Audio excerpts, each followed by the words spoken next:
The sentence hit her before the cold ever did. Elara didn't even hear the elder's voice at first. She only felt the weight of every eye in the frost-marked great hall pressing down on her, squeezing the air out of her lungs. The flames in the tall iron braziers crackled loudly, too loudly, like they were mocking the silence in her chest. "By the will of this council," Elder Rowan repeated, "you are relieved of your title as Luna, effective immediately." The words sounded distant, like they were spoken underwater. Elara stared straight ahead, straight into the face she once trusted more than her own heartbeat. Kaelin didn't blink, didn't soften, didn't even look sorry.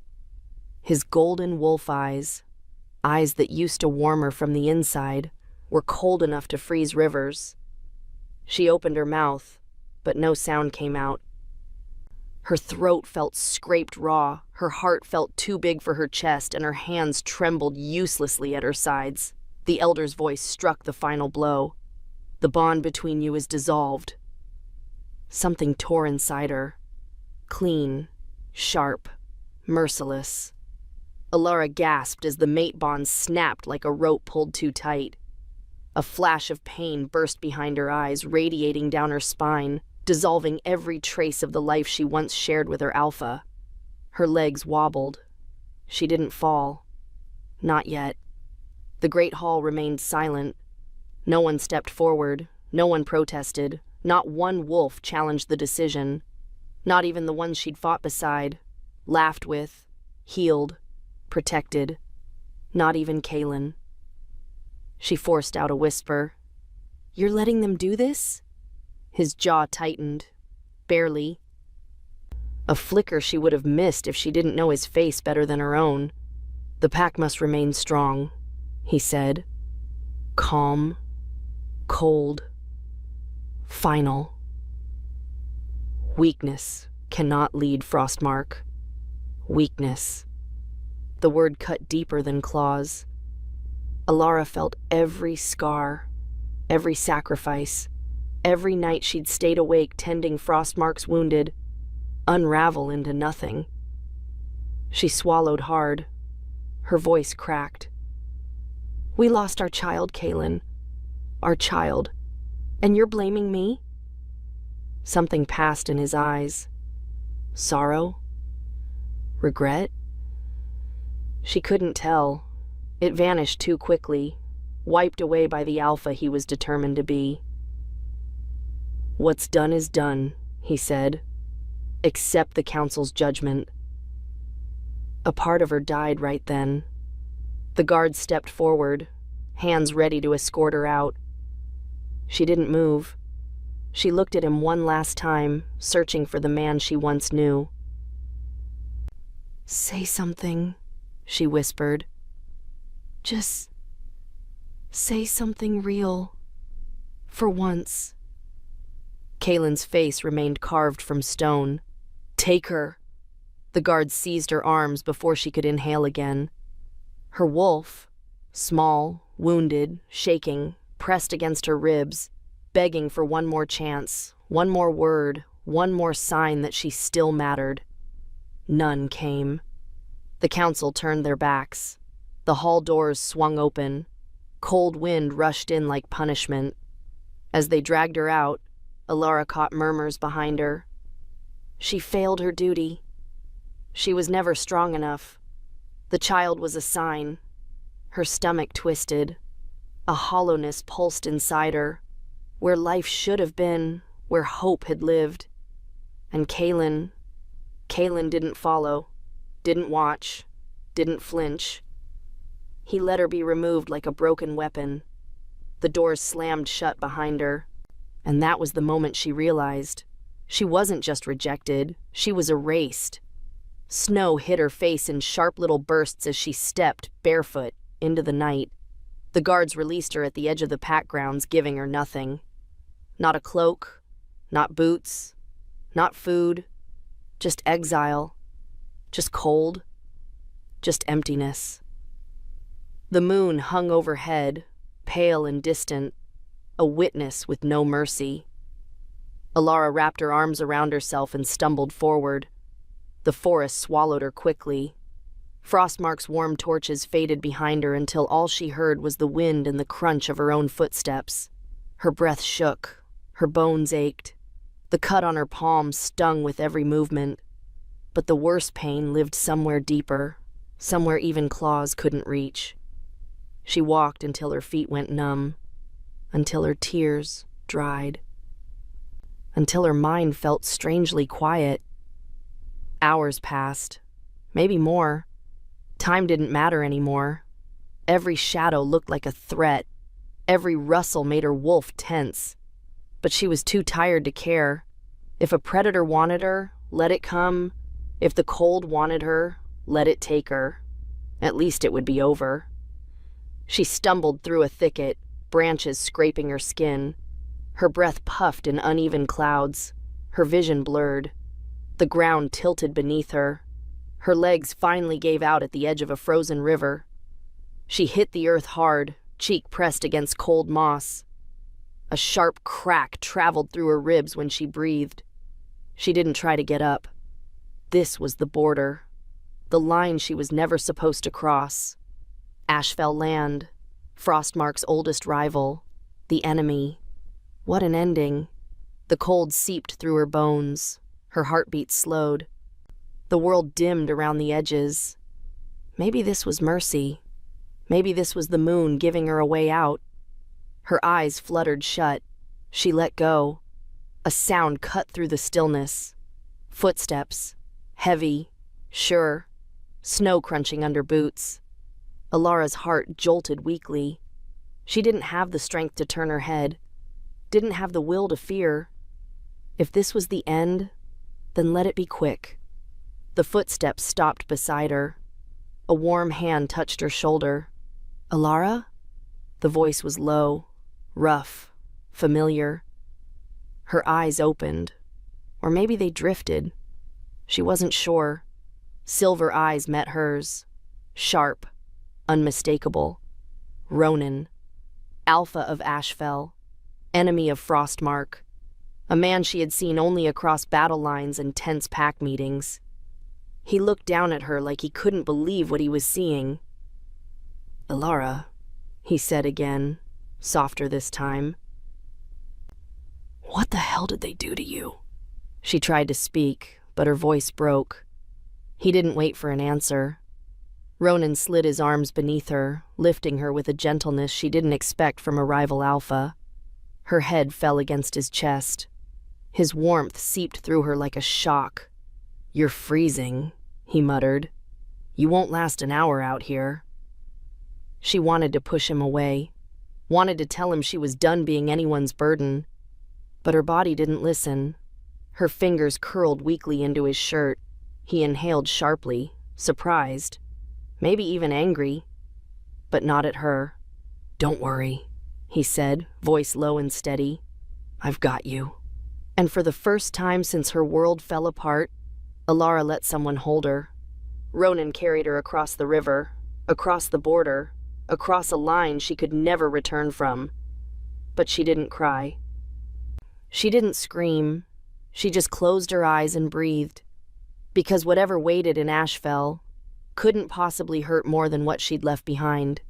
Make sure to like, subscribe, and let me know where you're watching from. She woke up to the sound of crackling fire. The scent of cedar smoke filled her nose, earthy and warm, so different from Frostmark's ever-frozen halls. Her eyes fluttered open, then squeezed shut again at the sudden sting of light. Pain pulsed behind her ribs. Her mouth was dry. Her limbs ached like they'd been stitched together wrong. She wasn't dead. That was her first thought. The second came slower. She wasn't alone. A shadow moved across the room. Heavy footsteps, measured. No threat in them, but something worse. Recognition. Her wolf stirred nervously under her skin. Not in fear. In something tangled, like unease wrapped around something that almost felt safe. Her voice came out low, cracked. "Where?" "You're in Ashfell," a deep voice said. "My territory." She opened her eyes again, this time slower. He stood by the fire. Broad shoulders, arms crossed. His face was shadowed, but the light caught the edge of his silver eyes. Ronan, Alpha of Ashfell, enemy, rival. A name spoken in Frostmark like a warning. Elara's breath caught. Her heart picked up speed, confused, angry, grateful. She tried to sit up, but a sharp pain in her side stopped her. "Easy," he said. "You were nearly frozen when I found you." "You should have left me," she muttered. "Maybe," he said, "but I didn't." Silence settled between them, thick as the furs covering her. She looked away first, her voice bitter. "You'll get no favor from me for saving my life." "I don't want a favor," he said. "I want to know why Frostmark's Luna was half dead at my border." Her mouth pressed into a hard line. "I'm not Luna anymore." Ronan's expression didn't change. "They cast you out?" She didn't answer. He stepped closer, not enough to threaten, but enough to make her feel the weight of his presence.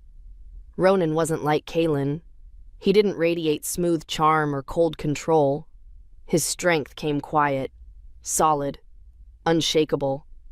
"Were you attacked?" he asked. "Rogues?" She laughed, dry and sharp. "I wish it was rogues.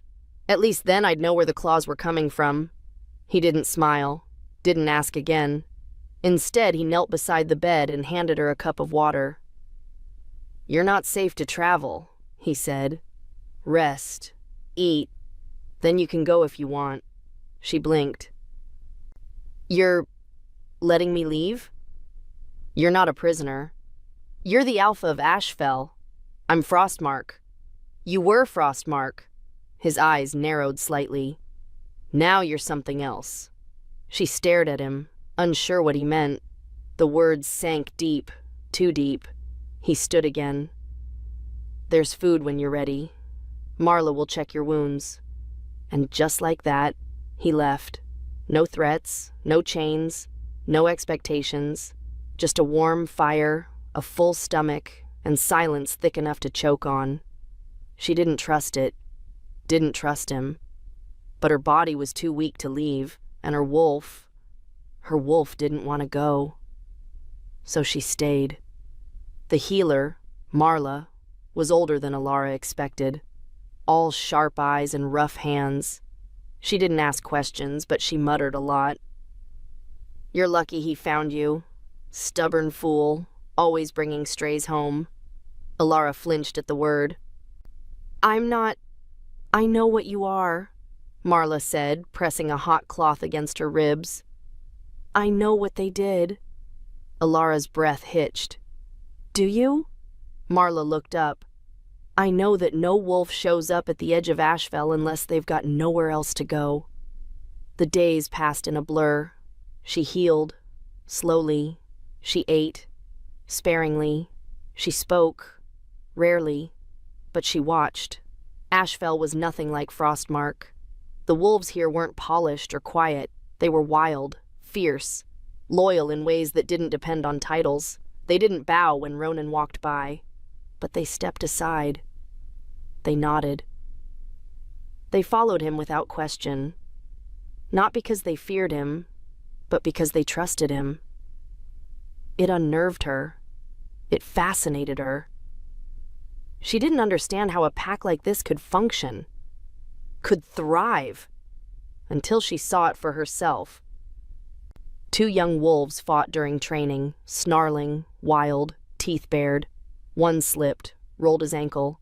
He cried out, went down hard. Before the blood dried on his elbow, 3 others were helping him up. A 4th brought water. No shame, no scolding, just strength shared without question.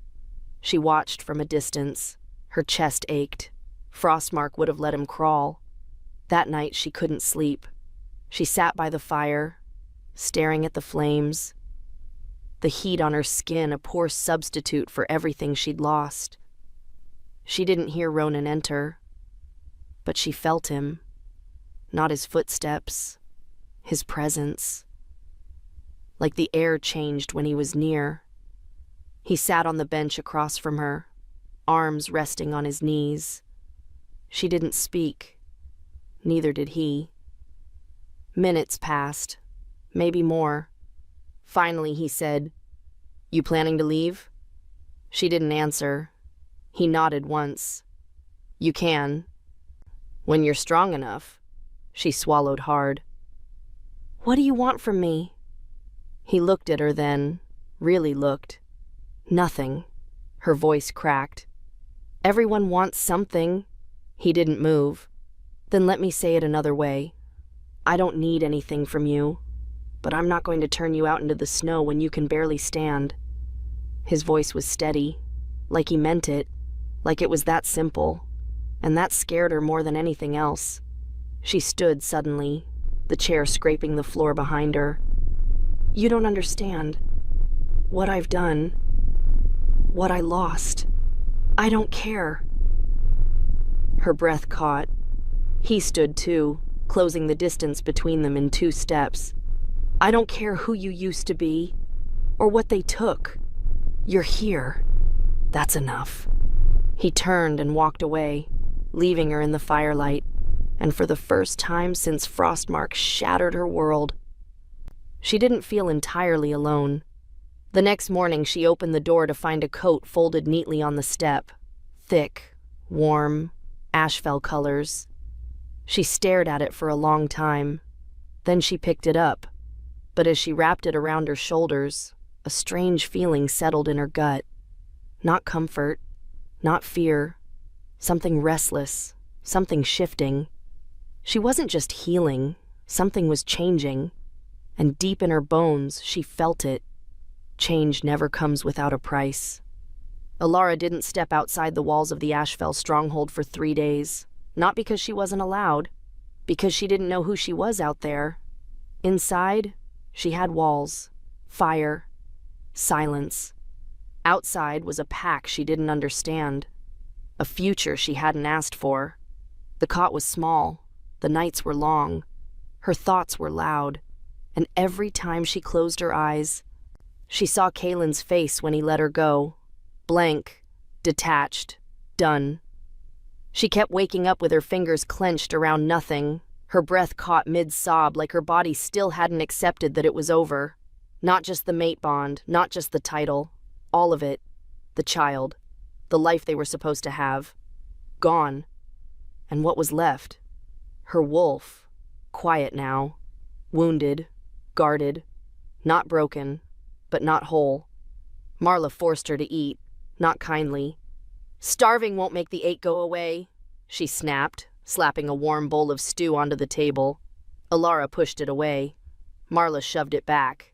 "You think you're the first Luna to be discarded?" Alara's eyes snapped up. "I didn't ask for advice." "No. You asked for death, and you didn't get it." Marla leaned in close, her voice lowering. "Now eat, because you're still here. And there's a reason for that." Elara stared at her, then down at the bowl. Her hands moved before her mind caught up. The first bite burned. The second hurt less. By the 5th, she wasn't thinking anymore. That afternoon, the door creaked open without warning. She tensed instantly. Ronan didn't knock. He stepped inside like he'd been invited, calm, slow, unreadable. "You're healing well," he said. "I wasn't aware you were tracking my progress." "I wasn't. Marla was. She said you needed to move." Elara frowned. "Move where?" He jerked his chin toward the courtyard. "Walk. Train. Breathe." "I'm not a soldier." "Not anymore." His words landed sharp. She flinched. He saw it. His gaze softened a fraction. "You need to remember what it feels like to fight for something, even if it's just yourself." She didn't answer. He left the door open when he walked out. She stood in the center of the Ashfell training yard with snow melting into her boots. Wolves of all ages moved around her, sparring, running drills. Some shifted, others in human form. No hierarchy, just sweat and motion and instinct. They noticed her. Of course they did. The Frostmark exile. the discarded Luna. But none of them said a word. They kept moving. Let her watch. Gave her space. It was unnerving. She remembered how Frostmark used to train. The rigid lines, the barked orders, the fear of failure woven into every move. Here, the wolves moved like they trusted each other, like the pack was a spine, not a leash. Ronan appeared beside her again without warning. "You ever hold a staff?" Elara looked at him. "I don't need to fight." He didn't argue. He just handed her one. She took it without thinking. It was heavier than she remembered. Her body moved slow, unused to the weight. Ronan didn't correct her, didn't bark orders. He just stood there, mimicking the stances, moving in silence. She followed, awkward at first, then again, slower, and again, until her muscles stopped shaking, until her feet remembered, until her wolf stirred inside her with something like curiosity. That night her arms ached and her ribs throbbed, but her heart was quieter. She sat by the fire, wrapped in the coat Ronan gave her, staring into the flames. Something inside her had shifted. Not healed, not yet, but cracked, enough for air to get in. The next morning she ventured farther, past the courtyard, past the hall, into the trees. She walked until the cold kissed her cheeks and her breath fogged the air. She shifted without thinking. Her wolf emerged slow, hesitant. The fur along her spine twitched. Her paws pressed into snow, and for the first time in weeks she moved without fear. The woods didn't feel like home, but they didn't feel like a cage. She ran. Not fast, not wild, but far enough to feel her lungs burn. Far enough to remember she was still alive. She returned to find Ronan sitting outside her quarters. He didn't speak as she approached. She shifted back, pulling the coat around her. He looked at her once, long, steady, then said, "You're not what they left behind." She clenched her jaw. "You don't know what I am." "I know what you're becoming." She turned to leave. He called after her, "You're not as broken as you think." She didn't look back, but she didn't deny it. That night, she dreamed of her child. Not the way it had ended, in blood and cold and silence, but as a flicker of light. Tiny fingers curled around hers, a heartbeat under her hand. Hope. It woke her before dawn. Breathless, shaking, reeling.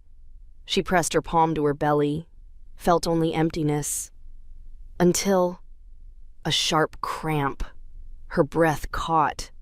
Another twist, lower this time, then a flutter. Different, wrong. She stumbled to her feet, heart pounding in her throat. Something was happening, but it wasn't grief. Not this time, because this feeling wasn't pain. It was life, and it was trying to tell her something. Elara didn't tell anyone what she felt that morning. Not Marla. Not the wolves in the yard. Not even Ronan. She told herself it was nothing. Just nerves. A bad dream. A lingering echo from a body that hadn't let go of grief. But every hour, that strange flutter deep in her belly came back. Not pain. Not sickness. Something else. She didn't want to believe it. Couldn't believe it, because believing it meant hoping, and hoping was dangerous. The sky was gray by the time she made her way to the far edge of the compound. Her coat was too thin, her thoughts too loud. Ronan was there, leaning against a fence post, arms folded, eyes scanning the horizon. He didn't look surprised to see her. "You're walking better," he said. "I feel worse." "Good. That means you're waking up." She raised an eyebrow. "You always this charming?" "Only when I'm trying to get someone to stop lying to themselves." He looked at her then, full on, sharp, unreadable gaze. "What are you holding back?" Elara turned her face away. "Nothing." "Try again." "I don't owe you answers." "No." he said. You don't. Silence stretched between them. The wind picked up. Somewhere in the trees, a bird screamed once, then went quiet. Finally, she exhaled. There's something happening. In me. His brow lifted slightly, but he didn't interrupt. It started last night, she said. A pulse, a flutter, like... She trailed off. Couldn't bring herself to say it. Ronan's voice dropped. Low. Careful. Like movement? She nodded, barely. Are you... sure? No, she whispered. And that terrifies me. He was quiet a long time. Then, you need to see Marla. I can't. Elara. If I'm wrong, she said, throat tightening, it'll break me again. His eyes softened. Just a little. Just enough. Or maybe, he said, you're already broken. And this is what puts you back together. She didn't go to Marla that day. Instead, she trained. Longer. Harder.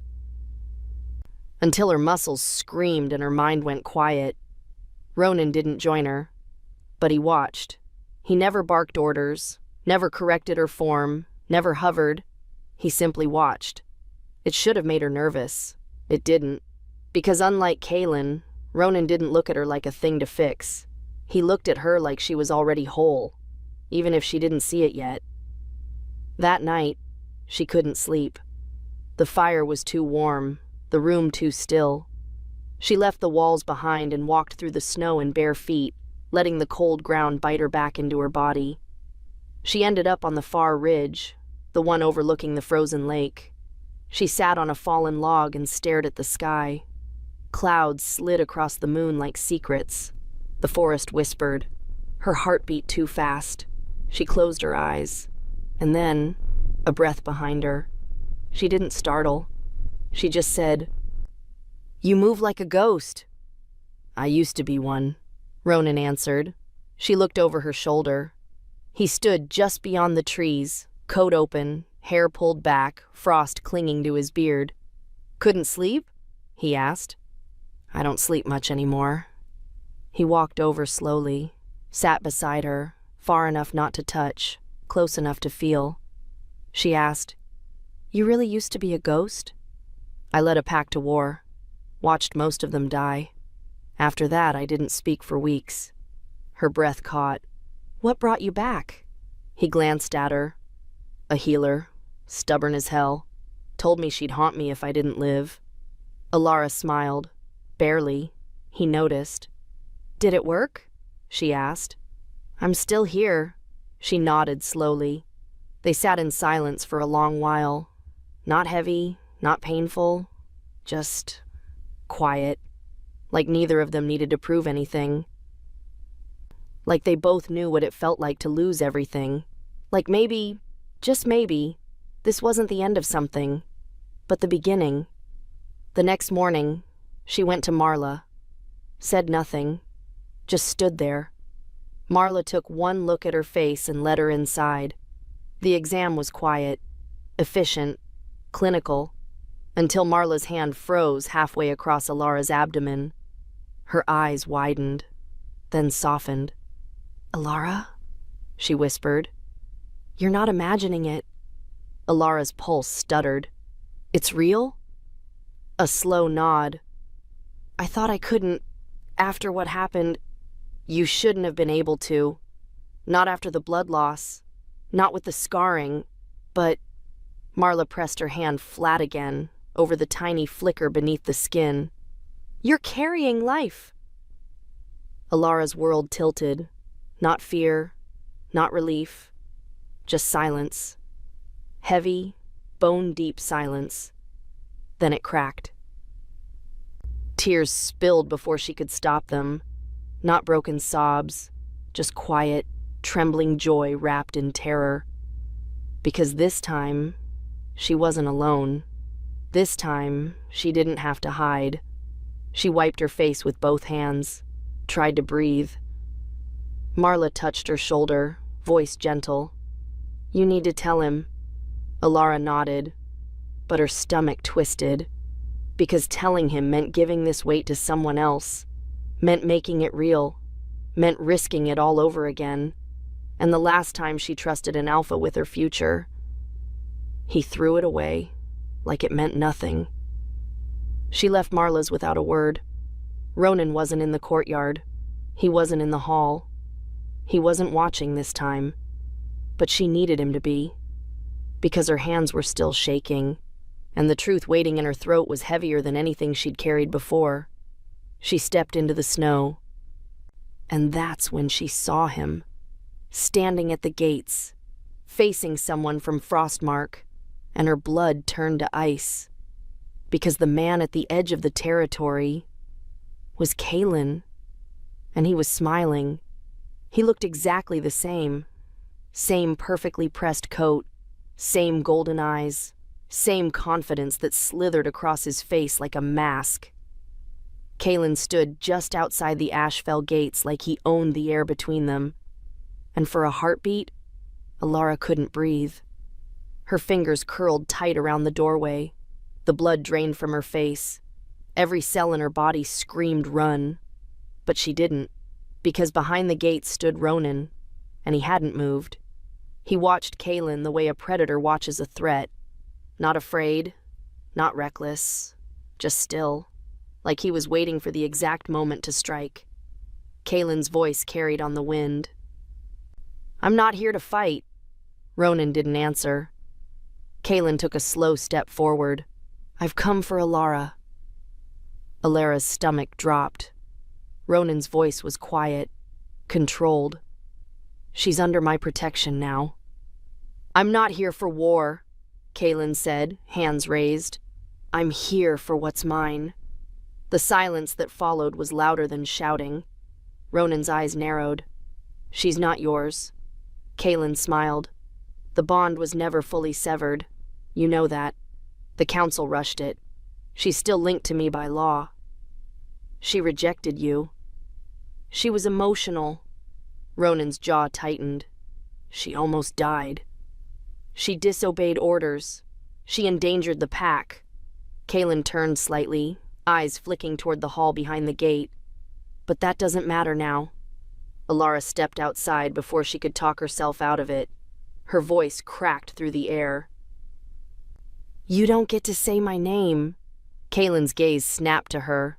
He looked her up and down as if inspecting damage, as if trying to measure what Ashfell had done to her. "Elara," he said smoothly, "I only came because I heard what happened."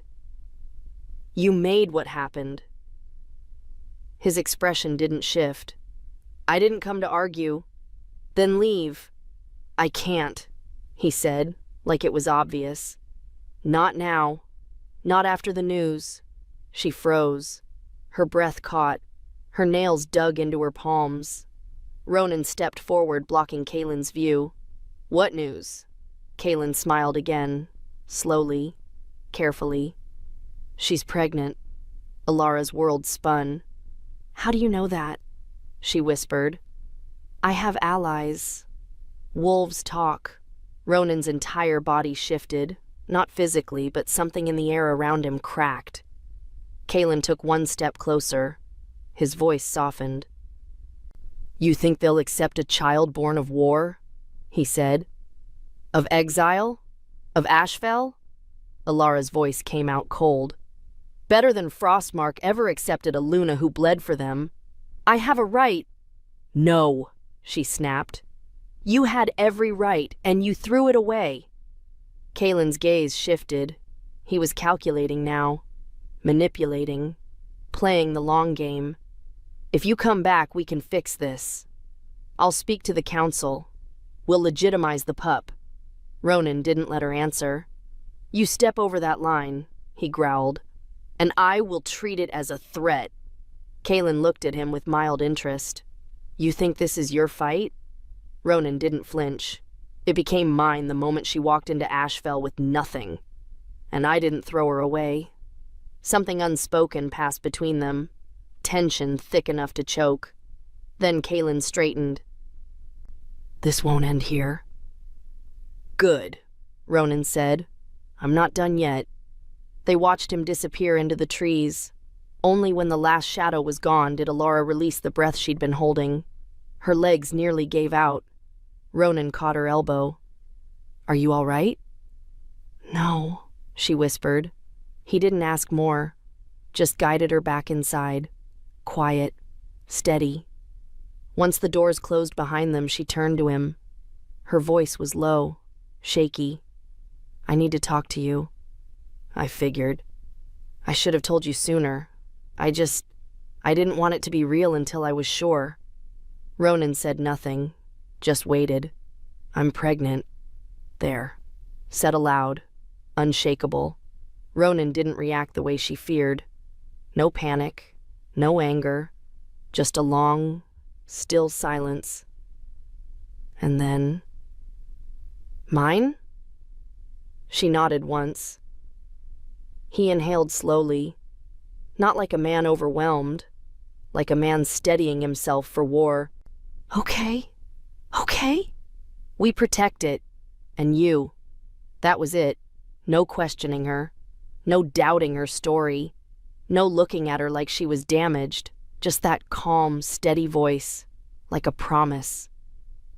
Later, in the quiet of the healer's room, Elara lay on the table, Marla's hand cool and certain on her stomach.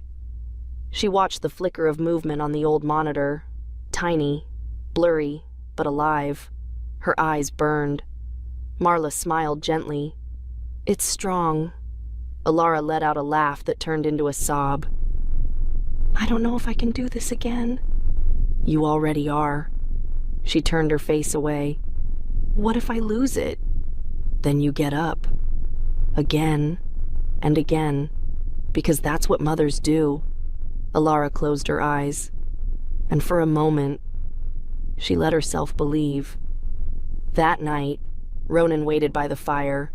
He didn't say anything as she walked in, just looked at her, saw her. She sat beside him. They didn't touch, but the space between them buzzed like something almost breaking. "I never thought this would happen," she said softly. "Neither did I." "You're not scared?" He gave her a slow look. "I've seen enough death. I'm ready to protect something that lives." She blinked hard, and without meaning to, she whispered, "He said the council would claim the child." Ronan's jaw flexed. "They'll have to come through me first."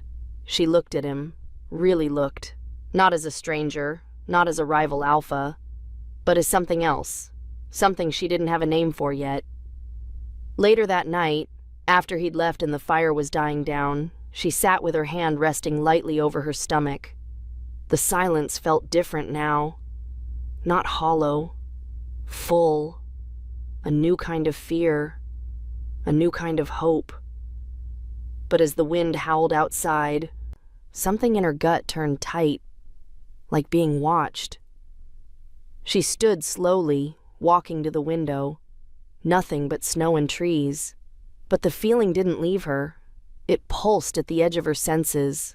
Sharp, wrong, somewhere out there. Something was waiting, and it wasn't going to wait much longer. They came at dawn, not with swords, not with teeth, but with words. 3 messengers from Frostmark stood just outside Ashfell's gate, cloaked in black, arms folded behind their backs like peace was something they could carry. Ronan stood above them on the ridge, flanked by his wolves. Elara watched from behind the inner wall, her hand resting over her stomach. She couldn't hear what was being said. She didn't have to. The moment the tallest messenger unrolled a scroll, she knew. This wasn't a message. It was a claim. Ronan returned minutes later, jaw clenched so tight his teeth might have cracked. Elara stepped forward as he passed through the gate. "What did they say?" His eyes were darker than she'd ever seen them. "They want the child." Her chest tightened. "On what grounds?" "Frostmark law. They're calling it a legacy heir. Says any offspring born within 1 moon cycle of a broken alpha bond is still bound to the original pack." Her blood ran cold. "They're saying it's Kaelin's." Ronan didn't answer. Didn't have to. Her hands trembled. "But it's not. We know it's not. They don't care. It's about territory, power, control. They don't want me, she said quietly. Just what I carry. Ronan nodded once. Exactly. The room felt smaller than it had minutes ago. The walls seemed to lean in. She couldn't breathe. This couldn't be happening again. Not again. They'll come for me, she whispered. They won't get far. You don't know Kaelin. I know men like him. I've bled because of men like him. She looked at him then, really looked. He wasn't just angry. He was furious. Not wild. Not reckless. Controlled fury. The kind that doesn't burn out. The kind that ends wars. Later, Elara sat at the war table with Ashfell's inner circle. The air was thick with tension. One of the lieutenants, a sharp-eyed woman named Kira, was the first to speak. If Frostmark tries to cross, we engage. Ronan shook his head. We don't start anything. Not yet. They're testing us, someone muttered. If we do nothing, they'll push harder. Elara stood. Every gaze shifted to her. They're not coming because they want peace, she said. They're coming because they think I'm still his. That I'm still property. Her voice cracked at the edges. No one fought for me before.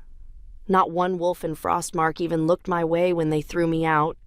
She placed her hand on the table. I will not be claimed again. Ronan's voice followed like a hammer to stone. Then we prepare. The next few days moved fast. Ashfell turned inward. Defensive positions were doubled. Scouts were sent out in rotating shifts. Traps were set along the northern border. But even with all the preparation, the fear crept in. It came at night, mostly. In dreams. In the quiet. In the soft flutter beneath Elara's ribs that reminded her just how much she had to lose. One night, as the sky turned silver with snowfall, she sat outside alone, a blanket wrapped tight around her shoulders. Ronan appeared without sound, as always. He sat beside her but said nothing. The silence between them had stopped being uncomfortable. It was almost comforting now. A place to rest, not a space to fill. Finally, she spoke. They'll never accept this child, even if I went back. He didn't reply. She looked down at her hands. I'm scared. Ronan leaned forward, resting his elbows on his knees. I am too. That surprised her. She turned to him. You don't seem like it. I don't show it. Doesn't mean I don't feel it. She watched his hands, the faint scars, the strength behind them. You've lost before, she said softly. He nodded. Then why risk losing again? He looked at her, and there was something raw in his voice when he answered, because this time, I choose what's worth fighting for. That night, her dreams were filled with snow. Not the cold kind, the soft kind, gentle, clean, endless. She dreamed of a tiny cry in the dark, of small hands reaching for hers, of a future not ruled by power or titles, but by something stronger. Love. She woke to shouting, not angry, urgent. Ronan's voice barking orders through the main hall. She threw on her cloak and stepped out into the night. A scout skidded into the courtyard, breathless. They've crossed the river. 30. Maybe more. Frostmark colors. Her pulse hammered. Kira growled, stepping forward. They're early. No, Ronan said. They're scared. Elara's heart pounded so loud she almost didn't hear him when he said it. They want to take her before the full moon. The wind whipped through the trees. Snow began to fall. And for the first time since she'd arrived in Ashfell, she wasn't afraid to face them. Because she knew who she was now. She wasn't theirs. She wasn't broken. She was a mother. She was a wolf. And she was done running. The courtyard was covered in frost, but sweat still beaded on Elara's spine. She blocked the strike, pivoted left, slammed her staff down, and missed. Kira's legs swept under her feet. The world tilted. Elara hit the ground hard. Pain flared down her side. Again. She sucked in a breath, tried to rise.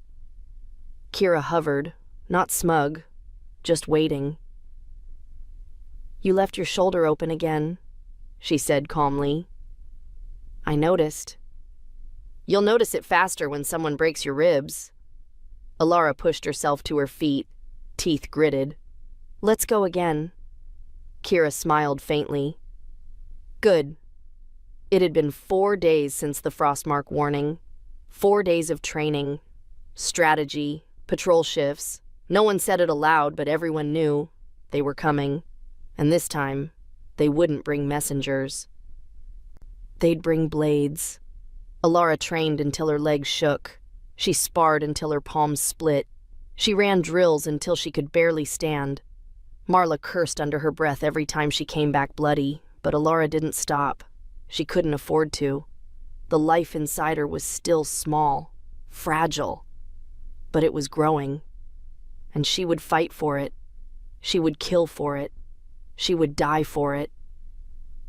By the 3rd day, Kira stopped holding back. By the 4th, Elara stopped falling. Ronan didn't interfere, but he watched. She could feel his gaze sometimes, from the edges of the yard, the balcony, the shadows beneath the gate tower. He never praised, never offered advice. He didn't have to. His silence said enough. He trusted her to rise. Late one evening, Elara limped back to the healer's quarters. Marla sat waiting with a bandage roll in one hand and a glare in the other. "You need rest." "I'm not breaking. Yet."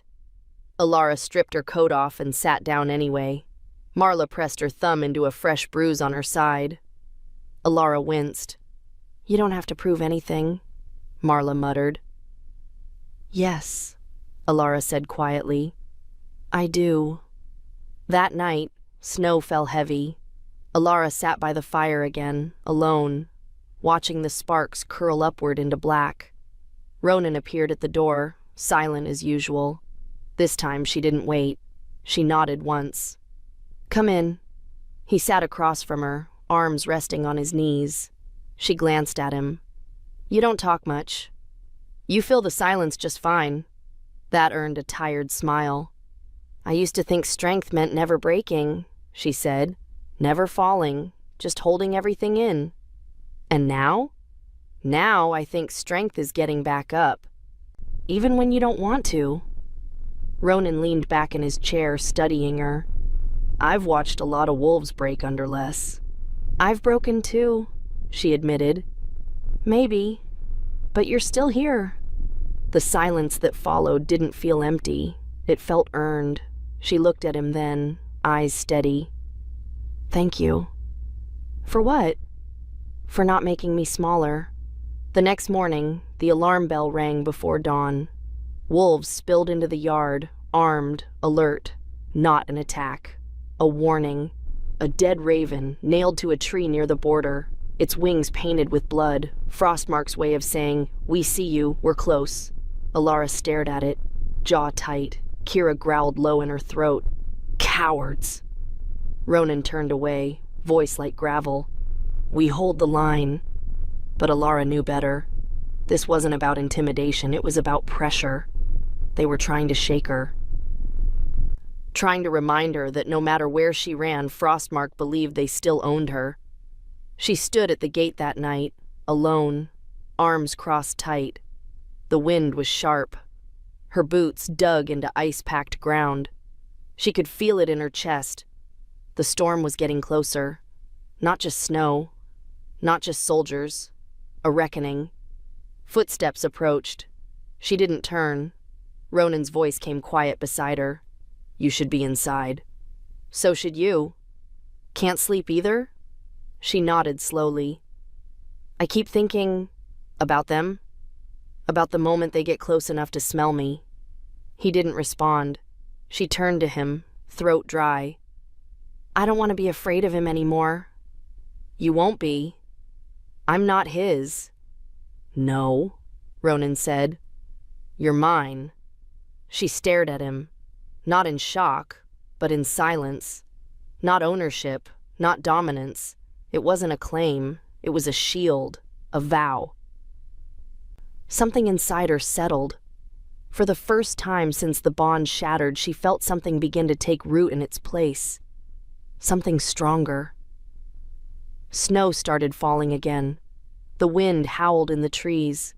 But inside her, something else stirred. A tension. A warning. Not from outside. From within. And that night, when she woke gasping, sweat slick on her skin, she felt it. A heat in her blood. A pull in her gut. The kind of shift that didn't belong to wolves. It belonged to change, to nature, to life. Because something had started inside her, and now it was ready, and it was moving, fast. The first scream tore through the valley just before the sun rose.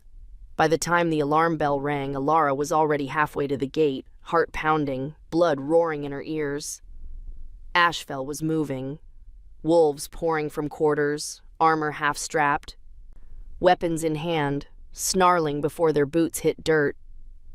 She reached the outer ridge just as Ronan shifted. His wolf was enormous, silver and black, lean muscle and fury. He didn't bark commands. He didn't need to. Every warrior already knew what was coming. Frostmark was here. Smoke curled from the trees to the north. Movement, fast and coordinated. Not a raid, a siege. They weren't just coming for a prisoner, they were coming for a legacy. Elara stood tall, even as the cold cut through her coat, even as fear whispered in her gut. She laid a hand over her stomach. I'm not running this time. Kira appeared at her side, face streaked with ash, blades strapped across her chest. You stay behind the shield line. No, Kira blinked. What? Elara's voice didn't waver. I fight. You're carrying. I'm carrying for a reason. By mid-morning, the first wave broke against the southern edge. Ronan's wolves met them like steel. Frostmark warriors charged, teeth bared, howling, claws raised high. But Ashfell had trained for this. They held the line. Blade met fang. Fang met bone. Blood soaked into snow. Elara stood behind the second wall, spear gripped in both hands, heart hammering. She could smell him. Kalen. His scent cut through the chaos like poison. He was here. She knew it.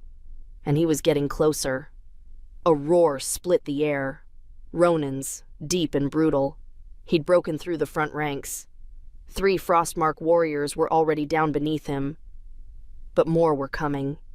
Elara watched the tree line, watched the shadows, until one of them moved the wrong way. Too smooth, too sure.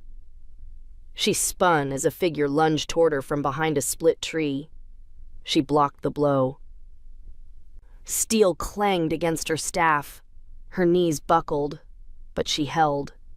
A second strike came. She ducked, swept the attacker's legs out. They hit the ground hard, Frostmark insignia on their chest. Young, sloppy, overconfident. She dropped her knee into his ribs. He didn't get up. She didn't flinch.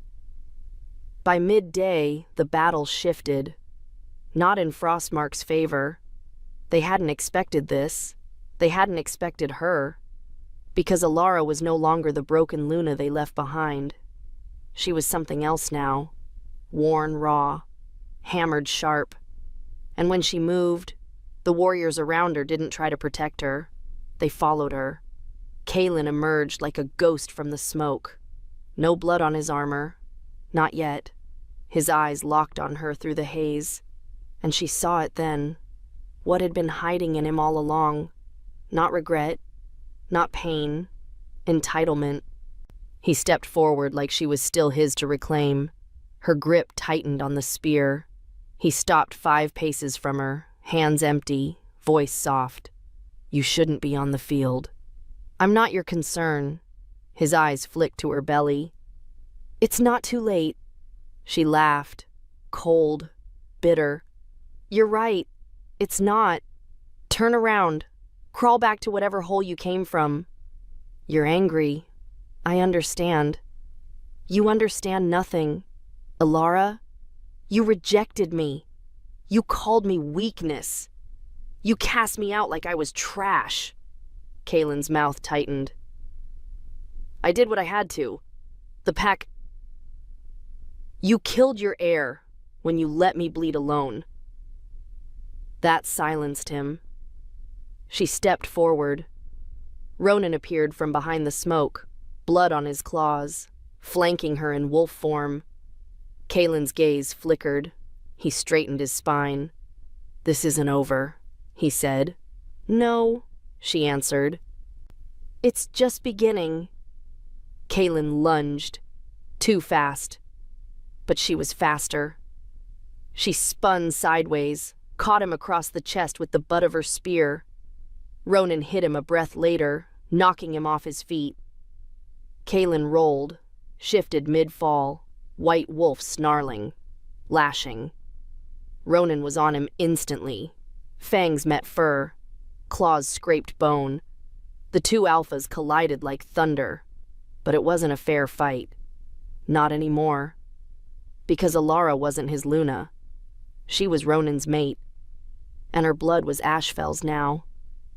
She turned to the next warrior charging toward her. One strike, one scream, one more body in the snow. It was over by nightfall. Frostmark retreated, their wounded dragged behind them, their pride left in blood and ash. No one cheered. Not yet, because the cost always comes later. Elara stood at the edge of the battlefield looking down at her hands. Red. Steady. Alive. Ronan shifted back, moving to stand beside her. He was bleeding from his shoulder. She reached for him. He caught her wrist. They didn't speak. But their silence said everything. Hours later, back behind the walls, Elara finally exhaled. Her limbs were shaking, her skin buzzed, the adrenaline had faded, and something else crept in. Warmth, not just from the fire or the hot water Marla poured over her wounds. From inside, a thrum, a heartbeat. She pressed both hands to her belly. Still alive. Still there. She'd kept them safe. All of them. Ronan found her by the window, wrapped in a blanket, staring at the stars. He didn't speak. She didn't turn. She whispered, "He won't stop. No. He'll come again. Yes." She turned to look at him then, tired, fierce, unshaken. "Then we make this place stronger." Ronan nodded once. "With you beside me." She nodded back, but even as her heartbeat slowed, even as the walls felt safe again, she felt something shift, a low pulse, different than before. She pressed her palm to her stomach again.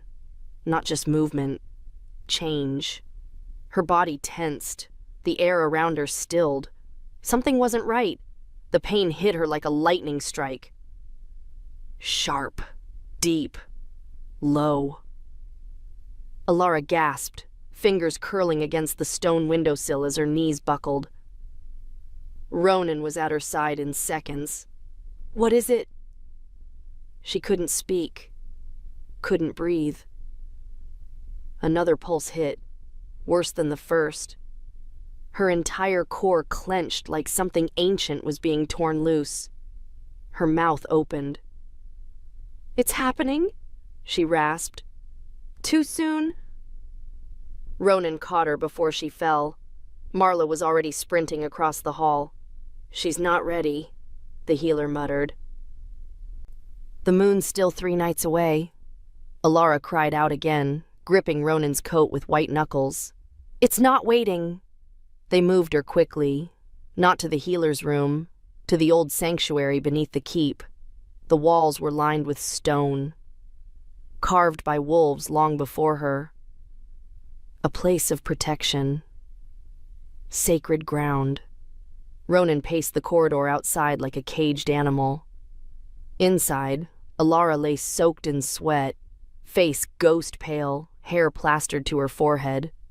Marla knelt beside her, hands glowing faintly from the salve she'd rubbed into Elara's skin. "Breathe," the old woman whispered. "Don't fight it." Elara screamed. The sound bounced off the walls like thunder. "I can't," she sobbed. "It's too soon. It's not time." Marla gripped her wrist hard. "Listen to me. The child is coming now. You don't have time to doubt. You do this, or you lose everything." Elara's body trembled, but her eyes snapped open. Something in them had changed. Not fear, resolve. Outside, Ronan leaned into the wall. He could hear every cry, every ragged breath, every silence that went too long. He wanted to tear something apart. He wanted to do something. But this wasn't a battle he could fight. This was hers. Inside, the contractions came harder, faster. Her body was no longer her own. It was flame and instinct. Pain and power. Marla's voice stayed steady. "You're almost there, push!" Elara bared her teeth. Every nerve screamed. She pushed. A sound ripped from her throat. Raw, primal, animal. And then, a cry. Thin, strong, alive.